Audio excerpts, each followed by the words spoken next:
네, 안녕하세요. 발로 뛰는 집정보 마이홈투어입니다. 이번엔 조금 색다른 주제를 준비해봤는데요. 전원주택 생활, 즉 전원주택 살기를 원할 때 확인해 볼 점은 어떤 것이 있는지에 대해서 이야기를 드릴까 합니다. 제 블로그나 영상을 보면 아시겠지만은 저는 부동산에 관련된 일을 하고 있고, 그 중에서도 신축 빌라, 전원주택, 타운하우스를 소개한 일이 주 업무입니다. 여담이지만 지인분 중에서 전원주택에 살고 계신 분들이 여럿 있기도 한지라 아무래도 전원주택에 대해서 접하기가 다른 사람들보단 조금 쉬워요. 하지만 일반 분들이 전원주택에 대한 것을 접하기는 생각보다 쉽지 않다는 것을 손님들을 만나면서 느끼게 되었고요. 이에 제가 알고 있는 정보가 전원주택 생활을 고려하시는 분들께 조금이나마 도움이 되었으면 하는 바람을 가지면서 이런 영상을 한번 준비해 봤습니다. 앞으로는 집 소개 외에도 중간중간 이런 정보를 이야기 드리는 시간을 가져보겠다는 말씀을 드리면서 오늘도 한번 시작해 보도록 하겠습니다. 먼저 첫 번째로 필요한 건 우선은 자동차, 즉 자차 보유 유무입니다. 전원주택 생활의 경우 보통 안쪽에 위치한 경우가 많습니다. 그러다 보니 대중교통 여건이 상대적으로 떨어지는 것이 사실이에요. 그렇기 때문에 자차를 얼마나 보유하고 있는지가 중요한 요소로 꼽힙니다. 전원주택의 경우 특히 편의성 차이가 정말 극과 극으로 날 수 있으니까 가급적이면 자차가 여러 대 있는 상태에서 전원주택 생활을 고려하시길 바랍니다. 여담으로 보통 전원주택은 한 가정당 최소 2대 이상은 자차를 보유하고 있고요. 평균적으로는 3대 정도의 자차를 보유하고 있는 경우가 많습니다. 다음은 부지런함인데요. 전원주택을 보러 오신 손님분 중에서는 아파트에 거주 중이신 분들이 굉장히 많습니다. 저는 손님께 이런 부지런함에 관련된 이야기를 종종 드리고는 해요. 왜냐하면 전원주택은 단독주택이며 건물 관리를 스스로 해야 되기 때문이죠. 특히 전원주택의 가장 매력적인 점 중에 하나가 마당인데요.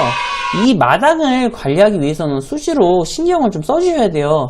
특히 가장 많이 신경 써야 되는 계절이 언제냐면 여름이에요. 여름에는 비가 굉장히 많이 오지 않습니까? 그렇기 때문에 식물들이 특히 각종 잡초들이 금방 자라기 때문에 주기적으로 관리를 해주지 않으면은 마당 상태가 금방 엉망이 돼버릴 수 있다는 점이죠. 그만큼 전원주택은 부지런히 집 상태를 관리해줘야 빛날 수 있는 집이란 점을 잊지 마시길 바랍니다. 마지막은 감성입니다. 무슨 소리냐고 하실 수도 있겠지만 전원주택은 이 감성이 충만하셔야만 살기 좋은 집입니다. 제가 이렇게 이야기 드리는 가장 큰 이유는 바로 편의성 때문입니다. 아까 언급드렸듯이 전원주택 생활을 고려하시는 분들은 상당수가 아파트에서 살고 계신 경우가 많습니다. 그렇기 때문에 아파트 여건과 전원주택 여건을 비교하신 경우가 많은데요. 안타깝게도 전원주택은 아파트와는 상당히 상반되는 주거 특성을 가지고 있습니다. 한적한 주거 분위기와 넓고 분리된 구조라는 매력을 가지고 있는 대신 아파트가 가지고 있는 편의성은 상대적으로 떨어지죠. 좀 더 이거를 쉽게 예를 하나 들어드리면 이렇습니다. 전원주택을 찾으신 손님께 도로가 가까운 전원주택이 있다면 구입의사가 있으신지 물어보면 최소 열의 9명은요 구입의사가 없다고 답변 주시고요. 이런 제 얘기를 듣고 나서 전원주택과 아파트에 대한 차이를 확실하게 느끼시게 됩니다. 그만큼 이러한 편의성을 포기하고 살아갈 수 있을 정도로 전원주택 생활에 대한 감성이 충만하지 않다면은 전원주택에서 사시는 것은 추천드리지 않습니다. 마지막으로 전원주택은 분명 매력적인 집 중에 하나입니다. 최근 방송에서도 많이 소개됐기 때문에 사람들의 관심도도 상당히 높고요. 특히 자연과 더불어 살면서 힐링을 원하시는 분께는 이만한 집도 없어요. 한편으로는 요즘 세상이 조금 바쁘게 돌아간다는 반증이기도 해서 조금 씁쓸한 마음도 들지만요.